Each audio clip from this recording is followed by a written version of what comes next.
옆반에 물어봐.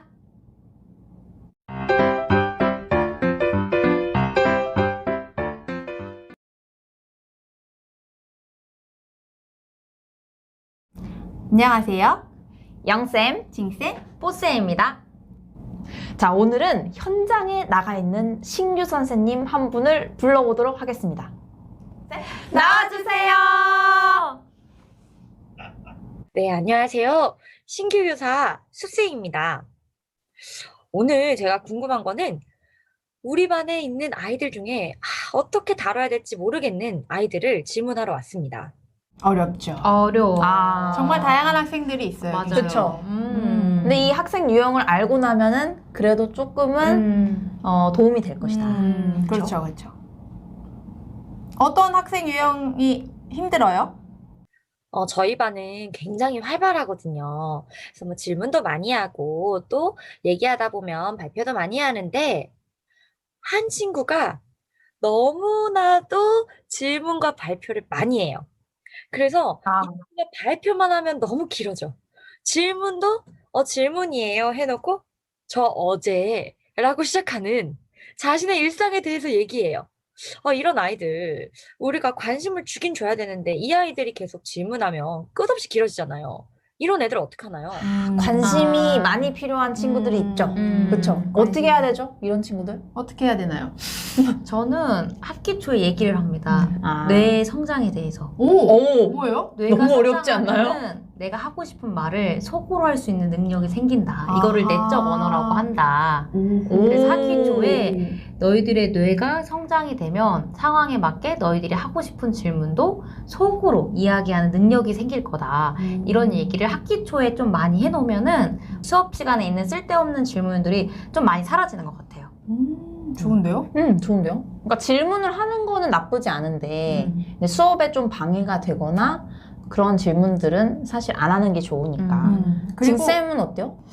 그리고 좀 친구들을 웃기고 싶어서 그쵸. 그냥 던지는 거죠. 아. 하나라도 걸려라. 그럼 던질 때마다 선생님 짜증이 오르죠. 그 분위기에 휩쓸려가면은 다른 안 애들도 됩니다. 다른 애들 막 얘기하고 그래서 분위기를 잡기가 굉장히 어려워져서 조금 불편한 친구가 있으면 그 친구한테는 수업 시간은 우리가 공부를 하는 시간이고 너가 이야기하는 시간이 아닌 우리가 함께 무언가를 배우고 나누는 시간이라고 이야기를 해서 그 시간 이외에 선생님이 좀 여유로운 시간이나 같이 이야기를 나눌 시간이 있으면 선생님 다시 줄 테니까 수업 시간에는 좀 자제해달라고 얘기하는 것 같아요. 좋습니다. 영쌤 어떠세요? 저는 이제 이런 얘기를 똑같이 하는데 대신 이거를 쉬는 시간마다 부릅니다. 자주 불러서 자주 얘기해요. 지겹겠군요. 그렇죠. 그럼 쉬는 시간이 조금 사라지는 게 좀 슬프잖아요. 아이들에게는 쉬는 시간이 제일 중요하니까. 그러면 이제 조금 줄어듭니다. 그런 방법을 쓰고 있어요. 그리고 이 친구들 중에는 자기가 컨트롤이 정말 안 되는 친구들이 있어요. 뭐 내가 덜 발달해서일 수도 있겠지만 습관적으로 하다 보니 안 되는 친구들도 있어서 그런 친구들이랑은 선생님이 너에게 어떻게 도움을 주면 좋겠니? 라고 물어봐서 서로 수신호나 아니면 그 친구 곁에 좀 가까이 있는 거 그래서 말을 할 때마다 눈 맞춤. 살포시 눈 얹어서 맞춤. 한번 쳐다봐주는 이러면 많이 횟수가 줄어들더라고요. 근데 좀 수신호가 좀 더 다양한 게 있잖아요. 그니까, 다른 친구들이 많이 눈치채지 못하는 거면 좋겠어요. 이런 거였죠, 지금. 이런 거. 머리 긁는 거? 살짝 선생님이 앞머리를 이렇게 만진다든가, 선생님이 눈을 살짝 만진다든가, 입에 손을 갖다 댄다든가, 이러면 선생님이 지금 널 보고 있는 신호다. 그러니까 다른 아이들이 다 알면, 쟤는 왜 선생님이랑 저런 걸 한다든가, 아니면, 쟤는 좀 특이한 애인가? 이런 생각을 할 수가 있잖아요. 그러니까 친구들은 모르게 그 친구와 나만의 이런 수신호도 하는 편이에요. 너무 좋네요. 선생님, 그런데 저희 반 아이는 질문이 순수하게 너무 많아요. 이 질문을 어디까지 받아줘야 되는지 아니면 어떻게 끊어야 되는지 약간 이게 어려운데 이럴 때는 어떡하나요? 제가 PDC 공부할 때는 그때 배운 방법 중에 하나는 선생님과 너와 주고받을 수 있는 질문의 숫자를 정하더라고요. 그래서 원래 하루에 5개를 정했으면 그 친구가 질문할 때마다 받아주는데 하나씩 접는 거예요. 그리고 5개가 다 접히면 절대 받아주지 않는 거죠. 괜찮은 방법이다. 선생님이랑 학생이랑 5개를 정해놨어요. 네. 그러면 이게 점차 줄어들으라고 선생님이랑 개수를 정해놓은 거잖아요. 근데 이걸 한 직후에는 어느 정도 기간 동안은 더 질문이 폭발한다고 해요. 선생님의 관심을 더 받고 싶고 내가 이걸 더 표현하고 싶어서 5개가 끝났더라도 계속 했는데요. 근데 이거를 관철하시면 계속 지키시면 그 친구의 질문 숫자가 현저하게 줄어든다고 하더라고요. 그래서 그 친구한테 얘기해주는 거죠. 너가 정말 중요하다고 생각되는 5가지 질문을 하는 게 좋겠지? 이렇게 얘기를 해가지고 점차 줄어간다고 하더라고요. 선생님이 좀 인내심이 좀 많이 언제나. 필요한 그런 방법이군요. 중요한 건 화내지 않고 하는 거. 또 다른 방법 있으세요? 있으세요? 꽃쌤 있으세요? 저는 그냥 솔직하게 얘기해요. 너가 이렇게 질문하는 게 선생님 마음이 불편하다고. 네, 저는 그냥 눈을 보고 이게 질문이 너무 순수한 의도로 말하는 거긴 하지만 이게 선생님을 지치게 하잖아요, 마음을. 그래서 아이한테 직접 너가 이렇게 많은 질문을 하면 선생님이 시간이 빼앗겨서 다른 아이한테 관심을 줄 시간이 없다고 그렇게 이야기하면서 저도 이게 횟수를 정하는 것 같아요. 이렇게 이야기해도 계속 반복이 되면은 너랑 선생님은 하루에 딱 3번만 이야기할 거야. 뭐 이런 식으로 솔직하게 이야기를 제 마음을 얘기해서 좀 조절해 가는 편입니다. 좋네요. 저도 비슷한 것 같아요. 이제 질문이 많은 아이들이나 관심이 필요한 아이들한테는 어떻게 해야 되는지 알겠어요. 근데 저희 반이 아직 끝이 아니거든요. 반대로 저희 반에 딱 한 명인데 아무것도 하기 싫어하는 아이가 있어요. 그래서 시켜도 엎드려 있고 발표도 안 하고 선생님들 너무 이를 꽉 깨무시는 것 같은데요. 저희 반에 이렇게 조금 배움이 느리다기보다는 의지가 없는 이런 무기력한 친구들은 제가 어떻게 해줘야 될지 너무 난감해요. 입을 꽉 깨문 이유가 있죠. 제일 어려운 친구들. 사실 레벨이 굉장히 높죠. 그쵸. 음. 왜냐면 여러 가지 복합적인 요인이 있을 수 있어서 그 친구가 정말 왜 그러는지 깊게 상담도 필요하고 필요하다면 전문가의 상담까지 필요한 게 바로 무기력한 학생이라고 생각을 해요. 마음을 좀 열게 해서 선생님과 조금 친해지는 시간을 가져서 대체 왜 그런 건지를 알아야 좀 접근이 가능한 친구들인 것 같아요. 실제로 문제가 꼭 학교에 있지 않은 친구들도 많죠. 있더라고요. 그래서 그런 경우에는 정말로 전문가의 상담이 필요한 것 같아요. 근데 그럴 때 이제 선생님이 혼자서 끙끙 앓는 분들이 많이 있어요. 어떻게 이걸 해결을 해야 될지 모르니까. 근데 이게 뭔가 우리 반만의 문제라고 생각하지 마시고 적극적으로 도움을 요청하시기를 권유합니다. 교감 교장 선생님한테도 상담을 좀 해보고 그 다음에 또 상담 선생님이나 여러 선생님들 계시잖아요. 전문가의 상담을 좀 요청을 하셔라 라는 얘기를 해주고 싶어요. 그럼 혹시나 그런 이유가 아니라 그냥 하기 싫어서 좀 이런 태도를 보이는 친구들도 있잖아요. 그런 친구들한테는 어떻게 하는 게 좋을까요? 개인 상담을 해야 될 것 같습니다. 왜냐면 일부러 그런 애들 있잖아요. 근데 그런 애들은 이제 따로 불러서 왜 그런지 이야기를 하고 근데 이야기를 해보니 이게 일부러라고 선생님이 눈치가 채워진다면 좀 수업 시간에 그런 행동을 하지 않도록 선생님이 좀 단호하게 이야기를 해주는 게 필요한 것 같아요. 단호함도 필요한 게 분위기가 번져요. 맞아요. 그 친구가 엎드려 있는 걸 맞습니다. 선생님이 다 따라하죠. 용납해 주시면 옆에 친구가 엎드리게 되고요. 왜 쟤는 엎드려도 되는데 난 엎드리면 안 되지? 라는 생각도 가지게 돼서 학급 분위기 전체가 좀 그런 식으로 갈 수가 있어서 맞아요. 그럴 때는 진짜 단호하게 끊는 것도 필요한 것 같아요. 바로바로 하는 게 중요한 것 같아요. 만약 그게 번지고 나서 나중에 선생님이 단호하게 나가면 애들이 받아들이질 않더라고요. 그래서 맞아요. 그런 문제가 생기면 바로바로 즉시 단호하게 이야기하는 게 필요합니다. 영쌤은 또 어떤 방법 있으세요? 이 아이와 최소한의 그 약속을 하는 게 중요한 것 같아요. 그러니까 이 친구가 다 하기 싫다고 이제 보통은 얘기를 하는데 그거를 아주 작은 행동으로 쪼개서 오늘은 책만 펴보자. 왜냐면 사실 아예 막 책도 안 피는 친구였다면 책만 피는 것만으로도 엄청난 발전이거든요. 그 다음에 책 피는 거 만약에 성공했어? 그러면은 선생님이 오늘 여기를 할 거야. 여기만 써보자. 뭐 이런 식으로. 그래서 오늘 할 일, 이 오늘 할 일도 어려우면 그 시간에 할 일. 그래서 그 다음에 또 중요한 거는 그 할 일을 만약에 잘 마쳤을 때 약간의 보상을 주는 것도 좋은 것 같아요. 그 친구가 뭔가 원하는 것들 조금씩 있잖아요. 보면은 그런 것들을 좀 해결해 주는 거죠.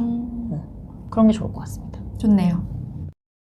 선생님, 그런데 저희 반은 이게 끝이 아니에요. 모든 반이 그럴 거예요. 저희 반에 어떤 친구는 조금 이렇게 화가 잘 나요. 그래서 이렇게 친구가 조금 놀렸는데 자기도 모르게 주먹이 나간다거나 아니면 조금 자기를 놀리지 않았는데도 자기를 놀렸다고 생각하고 화가 난다거나 앵그리버드가 한 명 있어요.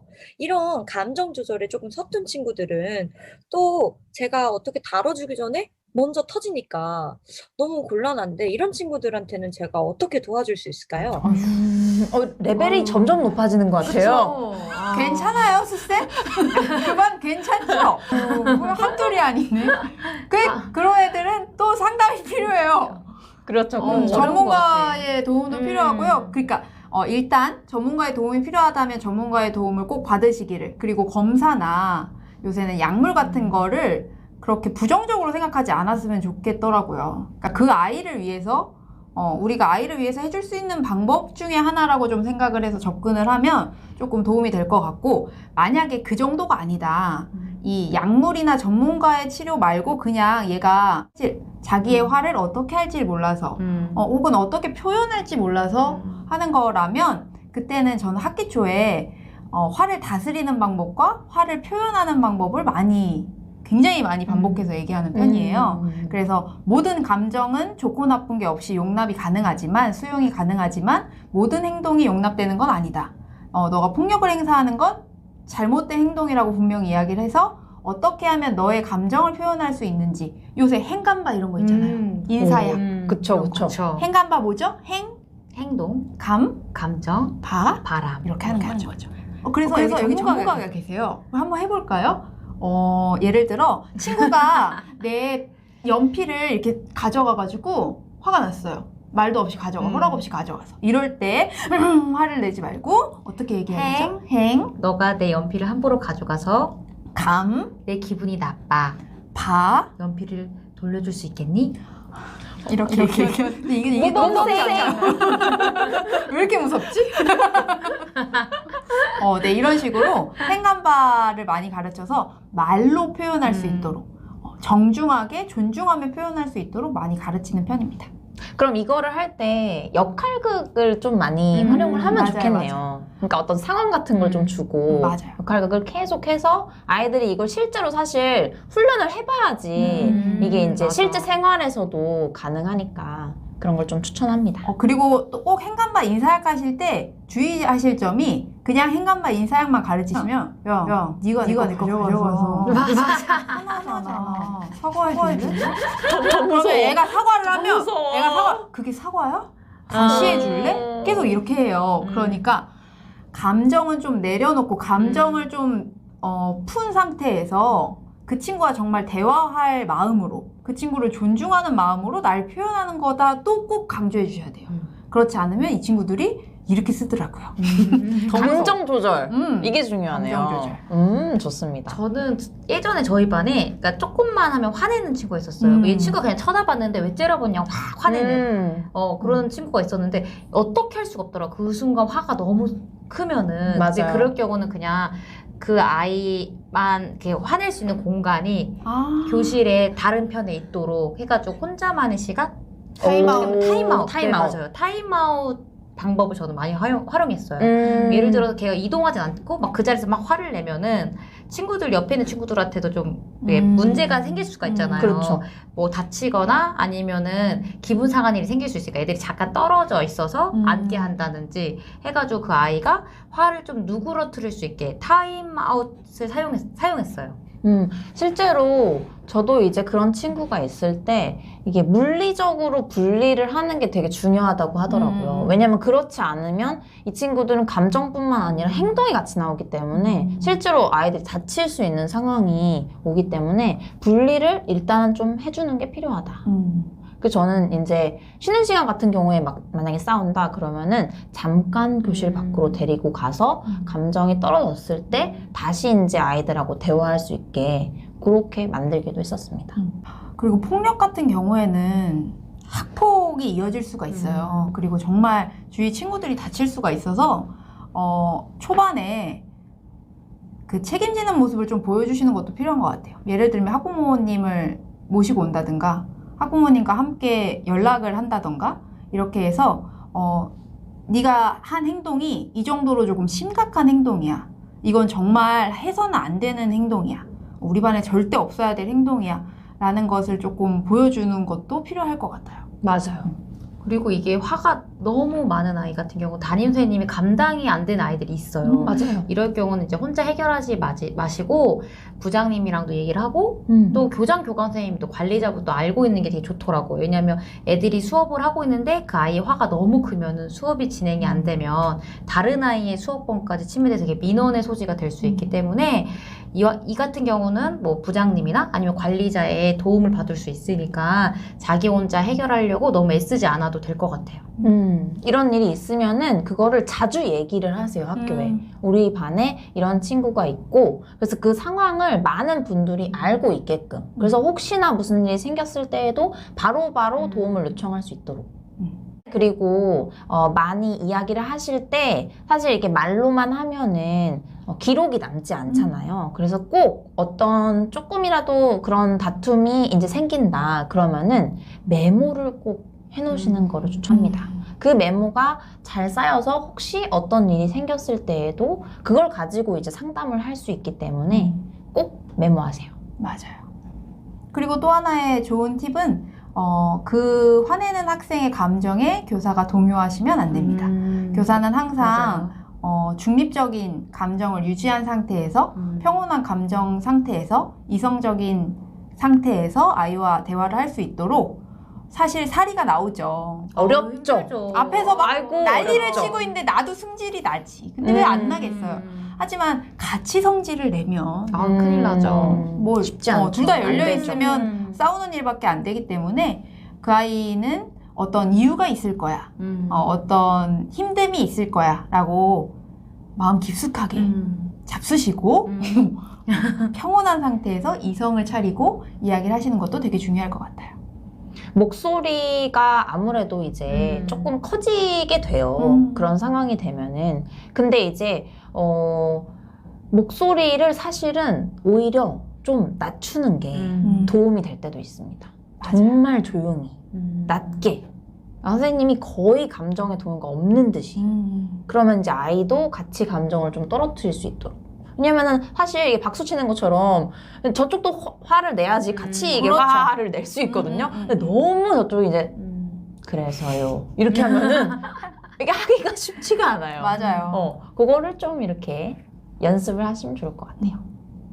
자, 그러면 수쌤 오늘 어느 정도 고민이 해결되셨나요? 일단 저희 반에 있는 아이들에 대해서는 제가 어떻게 해줘야 되는지 알 것 같아요. 근데 사실 제 고민이 여기서 끝이 아니거든요. 그래도 그런데 한 번 더 와도 괜찮을까요? 그렇죠. 네, 괜찮아요. 네. 왜냐면 모르는 것이 있으면 모르는 모든 건 옆반에 물어봐. 니까요.